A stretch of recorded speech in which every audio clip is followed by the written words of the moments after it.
You switched to pink salt thinking it's healthier, right? Watch this video and you might completely change your mind. Salt. It's one of the oldest and most universal ingredients in human history, connecting cultures and cuisines across the globe. Salt makes food taste better, bringing out the natural flavors in our favorite dishes. For centuries, salt was also essential for preserving food before refrigeration. People relied on it to keep meat, fish, and vegetables safe to eat, allowing them to survive long winters and long journeys. But salt is more than a seasoning. It's a source of sodium, a mineral our bodies need. Sodium helps balance fluids, transmit nerve impulses, and plays a crucial role in many body functions we don't even notice day to day.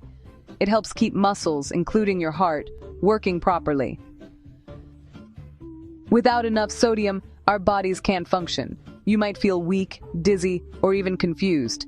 Athletes especially need to watch their sodium levels since they lose it through sweat. But how much sodium do we really need? The daily recommended amount of salt by WHO is less than 5 grams, about 1 teaspoon, for adults, which is equivalent to less than 2,000 milligrams of sodium. However, the U.S. Food and Drug Administration, FDA, recommends a maximum of 2,300 milligrams of sodium per day, with an even lower target of 1,500 milligrams for individuals with high blood pressure. But too much sodium is a problem, especially for heart health. Most people today eat far more salt than they need, often without realizing it. Excess sodium draws water into your blood vessels, increasing blood volume and accordingly blood pressure. This extra pressure makes your heart work harder and puts strain on your entire circulatory system. Over time, this high pressure can damage arteries, strain your heart, and make it more difficult for blood to flow freely. This raises your risk for heart attack and stroke, two of the leading causes of death worldwide.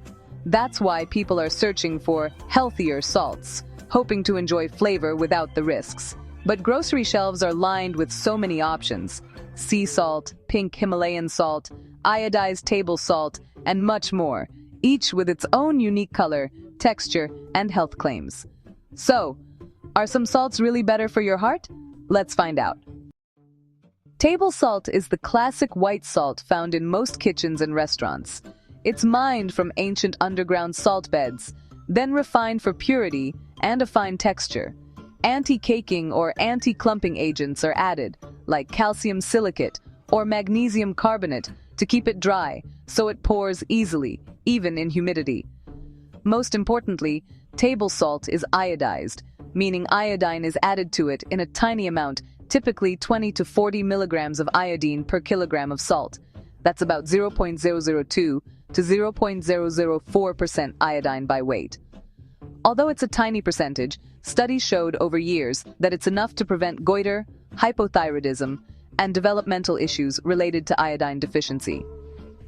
Table salt is almost pure sodium chloride, and apart from iodine, it lacks natural trace minerals found in unrefined types. Himalayan pink salt is famous for its rosy color and supposed health benefits. Mined in Pakistan, its pink hue comes from trace minerals like iron oxide.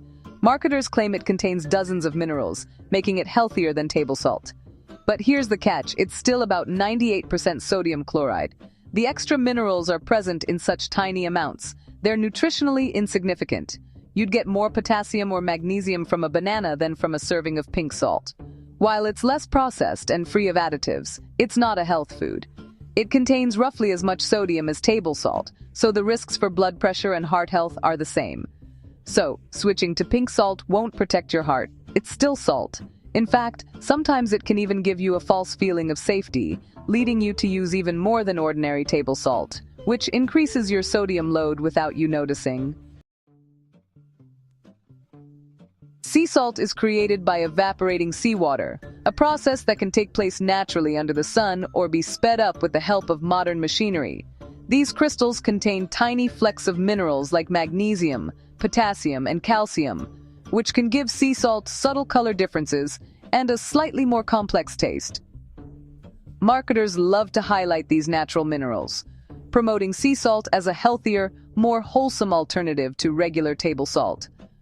But the reality is, Sea salt is made up of almost pure sodium chloride, so it isn't any healthier than regular table salt. It carries the same heart and blood pressure risks and should be used with the same caution. Interestingly, depending on where it's harvested, sea salt can vary in flavor and texture, reflecting the unique minerals of each body of water. Again, these trace minerals in sea salt are present in such tiny amounts that they don't make a meaningful difference to your nutrition or health.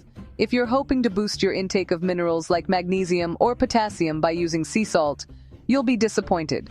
You'd have to consume dangerously high amounts of salt, far more than is safe, to get any significant benefit from those minerals. There's also a new concern: microplastics. As ocean pollution increases, tiny plastic particles are making their way into sea salt supplies around the world.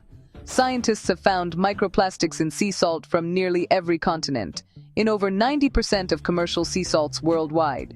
Its real value lies in the way it tastes and feels on your tongue, not in any special health benefits. Table salt. Himalayan salt and sea salt look different, but chemically, they're nearly identical. All are about 98% sodium chloride, with trace minerals making up the rest. The myth that natural salts are lower in sodium is false. Coarser salts may have less sodium per teaspoon due to bigger crystals and more airspace, but this is a matter of texture, not health. Most people add salt until food tastes right, so any sodium savings disappear. So don't be misled by marketing or crystal size. The real solution is to use less salt overall. Now let's talk about that type of salt, specially designed for people with high blood pressure, the Lite Salt. Many manufacturers are now producing and promoting these alternatives. These contain potassium chloride, KCl, replacing part of sodium chloride, NaCl. They provide similar taste, but reduce sodium by 25 to 50%. However, they're not safe for everyone. People with kidney disease or those taking ACE inhibitors should avoid high potassium intake. If you're hypertensive, consult your doctor before switching to potassium-based salt substitutes. After all the hype, the bottom line is, you can use any type of salt, as long as it's in moderation. As a cardiologist, I personally use Himalayan salt, not because it's more heart-healthy, but simply because it's less processed, and always in tiny amounts, while avoiding highly processed and restaurant foods. And we should always remember the golden rule: the less processed your food, the better it is. Himalayan, sea, and table salt all have about the same sodium content. The healthier salt story is mostly marketing. Trace minerals in fancy salts are too tiny to matter. Switching between different salts without reducing amount used is pointless. Cook at home, use herbs and spices for flavor. Moderation, not the type of salt, is the true secret to heart health. Lastly, hiding the salt shaker isn't enough to cut sodium, even if you don't add much salt. Over 70% of our sodium comes from processed and restaurant foods, not what we add at home. Packaged foods, pickles, sauces, deli meats, instant noodles, cheese, and even bread. All are loaded with hidden salt. Restaurants use lots of salt for flavor, and portions are big. Even healthy menu items can be sodium bombs. And if you'd like to see a full list of foods packed with hidden salt bombs, make sure to watch my previous video linked in the description below. The real key is reading nutrition labels, choosing lower sodium options, and cooking at home with fresh ingredients. Reducing processed foods and eating out less will do more for your heart than switching salt types. Focus on what's hidden, not just what's in your salt shaker. That's how you truly lower your sodium intake. Send this video to your loved ones, and see you in the next episode of Healthy Food Wars. Thanks for watching.